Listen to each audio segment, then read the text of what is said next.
Pakistan Armed Forces.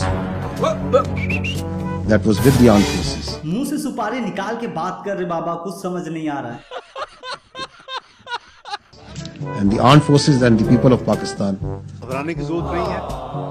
आपकी armed forces are fully alert. तुमसे ना हो पाएगा. Because we are a professional army. रुको रुको, इनके प्रोफेशनल आर्मी को सुनकर जाओ. Of our submarines भाई जल्दी बोल, देखने वालों को पनवेल निकल. S-400 was at Adhampur was targeted like that. ये क्या है? S-400 battery system at Adhampur and Bhuj was also attacked by our proud. Modi ji देख लो इन्हें. तो हमारे पास क्या है भाई?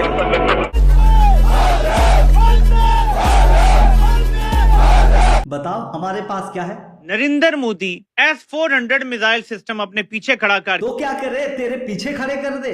एक बार तो तुम्हारे आगे खड़े किए थे, क्या हुआ पता है ना? का घंटा है कि कोई भी आके बता जा. ये हमने दावा किया कि हमने ये 2 तबाह किए हैं. उधमपुर की बेस पे जाके ये खिताब कर रहा है और देखें दुनिया को दिखाने के लिए पीछे अपने S-400 खड़ा किया और हमने इसी बेस पे S-400 की तबाही का दावा किया. दवा नहीं, तुम्हें दुआ की जरूरत है इससे बचने का. मोदी ने वहीं S-400 अपने पीछे खड़ा किया हुआ है और कह रहा है ये देखो मेरे पीछे सही सलामत खड़ा है और देखो मैं खिताब कर रहा हूँ अपने लोगों से. वो पूरे जेस्चर दे रहा है. यहाँ में कह रहे हैं जी हम जीत गए हैं. तुम्हें क्या लगता है तुम लोग जीते हो? जीते नहीं हो, तुम लोग लर्न किए हो. लर्न या तो विन है या तो लर्न है. मोदी ने तो सब कुछ हासिल कर लिया. आपका पानी उसने बंद कर दिया, आपके 50 बंदे उसने मार दिए. तो क्या हुआ, हार के भी तुम लोग जीत का जश्न मना रहे हो ना. जीत के हारने वाले को पाकिस्तान कहते हैं.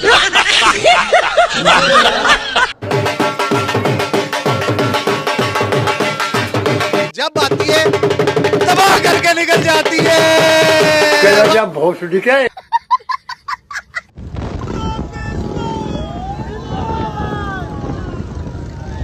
हम कौन सा जीत गए भाई? बोले तो तुम लोग लर्न किए हो. अहम खबर आपको दें, भारतीय फजाइये के सरबराह air chief marshal Amarpreet Singh की फजाइये के हेडक्वार्टर्स में पिटाई. भारतीय air chief marshal Amarpreet Singh को इंडियन फजाइये के 4 अफसरों ने मारा पीटा. मारपीट भारतीय फजाइये के हेडक्वार्टर्स में ऑपरेशन सिंदूर की डीब्रीफिंग सेशन में हुई. 4 हिंदू ऑफिसर्स ने सिख एयर चीफ पर तासुब पर मबनी रवैये का इल्जाम लगाया. चुप कर बे कुत्ते. सालों जीत नहीं पाए तो प्रोपेगेंडा फैला रहे हो.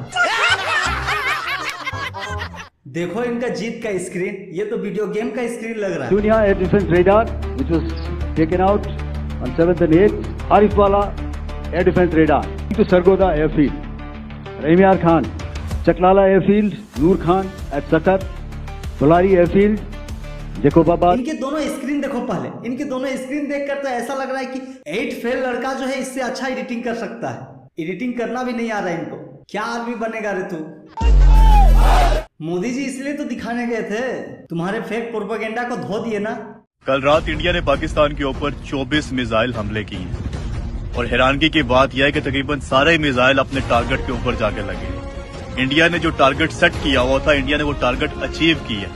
और इससे बढ़ के हैरानगी की बात यह है कि पाकिस्तान का दिफाई निजाम, हमारा डिफेंस सिस्टम एक भी मिसाइल को इंटरसेप्ट नहीं कर सकता. एक भी मिसाइल को हम रोक नहीं सकते. सारे हमले हम रोकने में नाकाम रहे. एग्जैक्ट जो इंडिया ने टारगेट अचीव करना था वो अचीव किया है. वो जो कहते हैं ना कि इंडिया ने घुस के मारना था, इंडिया ने वाकई घुस के मारा और हम उसके मिसाइलों को रोक नहीं सके. ये हकीकत है. अब इसको आप ये मत कहें कि जी आप इंडिया की तारीफ कर रहे हैं, ये कर रहे हैं, वो कर रहे हैं. भाई जो हकीकत है वो हकीकत है. आप सुनते आ रहे हैं कि ईरान 200 मिसाइल फायर करता है, 400 मिसाइल फायर करता है, 1000 मिसाइल फायर करता है और इसराइल के अंदर जाके एक आधी गिरता है. बाकी सारे के सारे इसराइल इंटरसेप्ट कर लेता है. ऐसा मजबूत दिफाई निजाम है इसराइल का. लेकिन हमारे पास देख लो 24 मिसाइल छोड़े इंडिया ने और एक भी नहीं हम रोक सके. और हैरानगी की बात यह कि अभी इंडिया ने किसी फौजी तनसीबात को निशाना नहीं बनाया. अभी इंडिया ने हमारे किसी छोमनी के ऊपर, कैंट के ऊपर या किसी ऐसी हसास जगह के ऊपर अटैक नहीं किया. यही 24 के 24 मिसाइल अगर हमारे किसी हसास जगह के ऊपर टारगेट किए जाते तो अब तक तो प्रोग्राम बढ़ चुका होना था. यही अगर GHQ के ऊपर फेंका गया होता तो प्रोग्राम बढ़ चुका होता. या यही किसी और हसास जगह के ऊपर मिसाइल गिराए जाते तो किसने रोकने थे? हम तो रोक ही नहीं सके भाई. एक भी मिसाइल नहीं हम रोक सके. दूसरी अफवाहें ये फैलाई जा रही थी सारी रात को. पाकिस्तानी मीडिया लगा हुआ था, सोशल मीडिया के ऊपर तमाम झूठ पॉलिसी लगे हुए थे. वो पाकिस्तान ने इंडिया के जहाज गिरा दिए हैं, वो सारी पिक्चर्स मैंने देखी, कोई 8 महीने पुरानी है, कोई 3 साल पुरानी है। हमने इंडिया का वो जनरल हेडक्वार्टर गिरा दिया, पता नहीं क्या गिरा दिया। वो मैंने सर्च किया, वो भी फेक न्यूज फैलाई हुई है। कोई ऐसी देखो उनकी ही मीडिया ने किस तरह से उनके पोल खोल दिए। चाहते तो ऊंची ऊंची काम छोटी।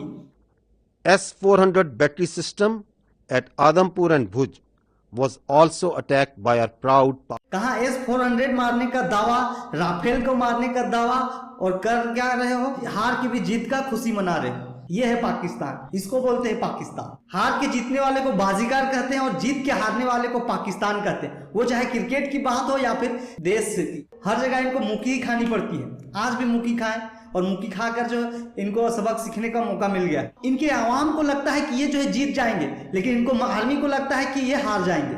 इनके आवाम को तो नशा रहता है कि ये हुर के पास जाएंगे, इसीलिए इनको जीत का नशा रहता है। इनके आर्मी को पता रहता है कि ये कुछ नहीं कर पाएंगे। तो देखा आप लोगों ने किस तरह से पाकिस्तान की धुलाई हो रही है। S-400 मारने का दावा करते हैं लेकिन कुछ नहीं है, क्योंकि मोदी जी ने दिखा दिया है कि किस तरह से S-400 अभी भी हम लोग के पास है। और जहां पे ये अटैक करने का दावा किए तो वही मोदी जी जाकर भारत माता की जय जयकार के नारा लगा के आए हैं।